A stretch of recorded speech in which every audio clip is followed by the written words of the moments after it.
Why are the holidays so stressful and a recipe for weight gain? Think about it.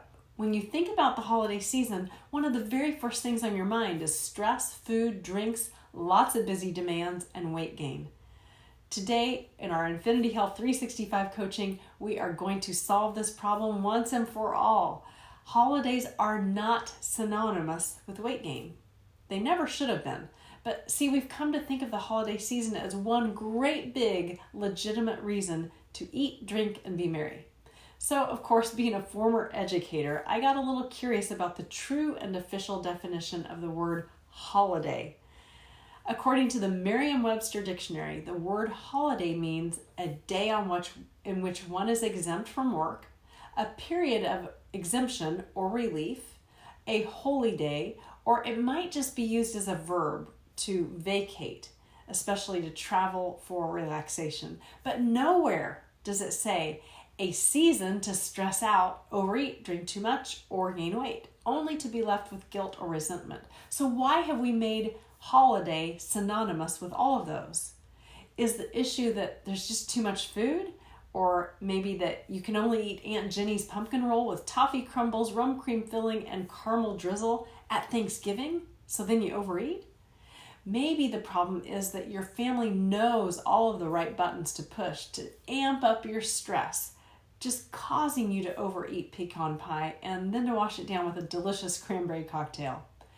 Or could it be that life is already way too demanding, and now to throw on hosting your family, making Thanksgiving feast, putting up trees, buying gifts, decorating your house, it's just more than a person can possibly handle, leaving you no choice but to overeat. Now, certainly all of those are true, but they are not true circumstances. Your Aunt Jenny might truly make her pumpkin roll only once annually. You truly might have a family, and you truly might have a heated argument each holiday. And our modern culture has truly made the holiday season an October to January situation in stores, catalogs, and more. But see, none of those true circumstances are legit for making you think the holiday season is synonymous with overeating and gaining weight.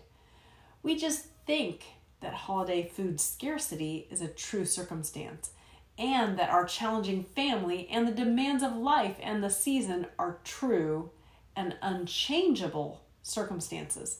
See, I see this routinely in coaching women, and this single issue of confusing thoughts for true circumstances always gets us in trouble, and yes, myself included.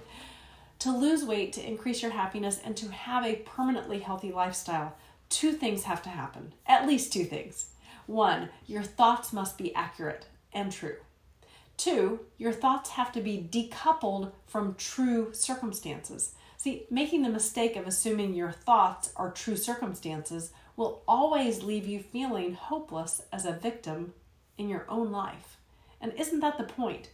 When you have thoughts of food scarcity around the true circumstance that Aunt Jenny just makes an annual pumpkin roll, you're making yourself a victim to the pumpkin roll.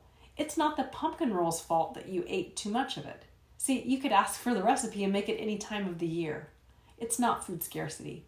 And the same goes for the true circumstance that your family has a heated argument each year. But are their arguments really making you eat too much?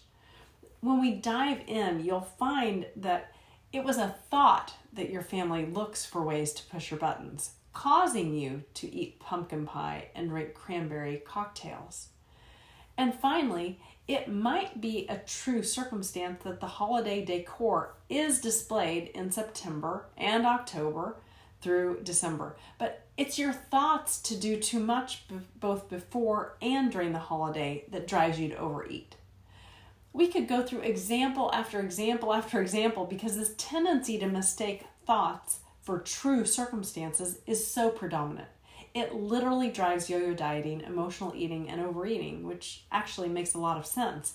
See, if you mistakenly believe your thoughts of pain or suffering as true circumstances that can't be changed, it just makes sense that you'll feel hopeless in your own life, and it will cause you to think that nothing's ever going to change.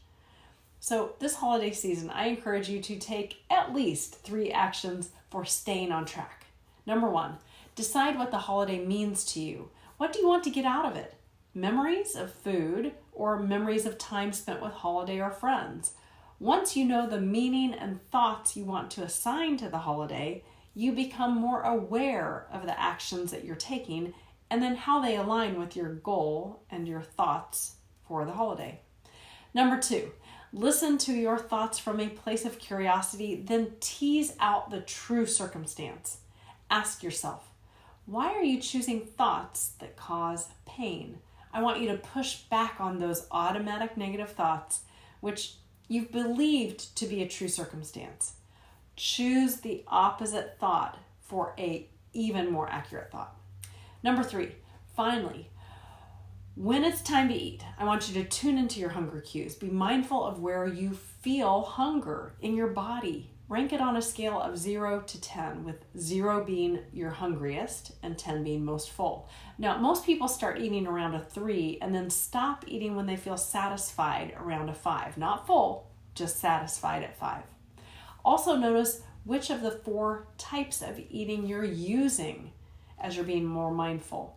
Are you fueling with whole real foods, joy eating, indulgent foods or drinks, fog eating, where you're just not even aware of what you're eating, or number 4, binge eating, when you're aware that you're overeating, but you really just can't stop. When you become more mindful of how and why you're eating, with the realization that you are not a victim to true circumstances, you're only a victim to your own thoughts.